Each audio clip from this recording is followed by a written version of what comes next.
Hanzo, krvavý tieň Ašúry, je postava, ktorá si zaslúži našu pozornosť a rešpekt. Od útleho veku musel bojovať o prežitie na uliciach, kde ho osud nechal osamoteného a bez rodičov. Jeho život sa zmenil, keď ho adoptoval klán Šarlátový tieň, ktorý bol známy svojou hrdosťou a silou. Tento tajomný ninjovský rád bol rozdelený na dve frakcie, Crimson a Shadow, a Hanzo sa rýchlo stal kľúčovým hráčom v ich svete. Vďaka svojmu odhodlaniu a schopnostiam sa stal legendou, ktorej meno sa šíri medzi jeho nepriateľmi ako varovanie. V priebehu rokov Hanzo preukazoval výnimočné schopnosti, na ktoré sa väčšina ninjov len ťažko vyrovnala. Bol tvrdý, rýchly a neústupný, podobne ako vlk, a bral na seba najnebezpečnejšie misie. Jeho odhodlanie však nabralo nový rozmer, keď si začal všímať, že ďalšie deti z klanu, Sijoty ako on, bez varovania miznú. Odhodlaný zistiť pravdu, sa postavil proti starším členom klanu, čím riskoval všetko, čo vybudoval. Odobralo mu to hodnosť, zásluhy, ba aj jeho dôstojnosť, no Hanzo sa nevzdával. Čím hlbšie sa snažil odhaliť túto temnú záhadu, tým viac sa zraňoval. Zistil, že klan Šarlátový tieň vykonáva strašné obete, aby uspokojil hunger zakázanej démonskej čepele, známej ako Ame no Habakiri. Tieto odhalenia zmenili jeho pohľad na svet a na tých, ktorých považoval za rodinu. Už nemohol ignorovať fakt, že tí, čo mali chrániť Nindo, sa zriekli svojich hodnôt v prospech moci a moci. Keď sa Hanzo nakoniec stretol s Kurenom, dedičom klanu, očakával ozbrojený konflikt. Kuren mu však odhalil svoje úmysly zmeniť klan a odstrániť obetovanie. Avšak Hanzo prepadol sklamaniu a nedôvere. Rozhodol sa, že tým, ktorých už obetovali, nemožno vrátiť. Hanzo si uvedomil, že aj najkrajšie slová môžu skryť zlomyselné úmysly.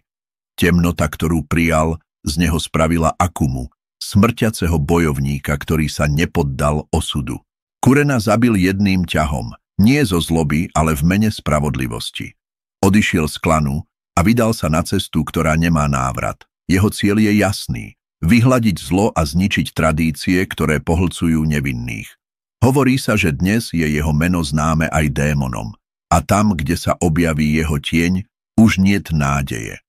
Ako sa hovorí, buď ma zožerte, alebo ja zožeriem všetko. Toto nie je príbeh o vykúpení, ale legenda o krvavom tieni Ašúry. Hanzo, Hayabusa, Hanabi a Kagura. Příběh krvavé zrady. Hanzo, jméno, které se šeptá ve stínech a vyslovuje s obavami.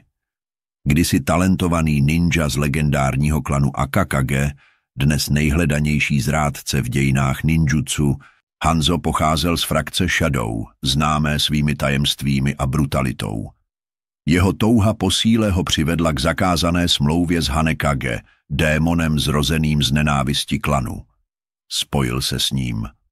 Ostatní ho označili za zrádce a on všechny je pozabíjel. Když se zmocnil meče Ame no Habakiri a ukradl zakázané ninjutsu, stal se stínem, který už nedokáže vést čestný boj. Hayabusa, nástupce Akakage. Bratr padlého ninji, který se už jednou pokusil Hanza zastavit.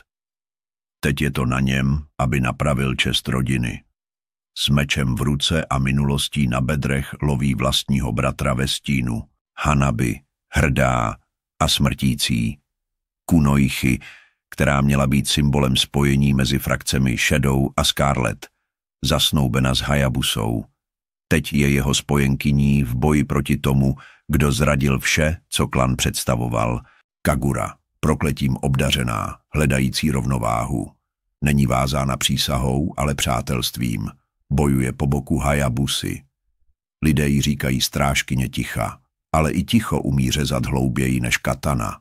Tento boj není jen o krvi, je o minulosti, o cti, o vině a o tom, co se ještě dá zachránit, když je všechno zahaleno stínem.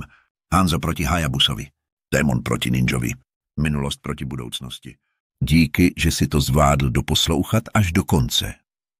Pokud se ti tento příběh líbil, hoď tam like, odebírej kanál a sleduj další legendy ze světa Mobile Legends. Tohle je teprve začátek.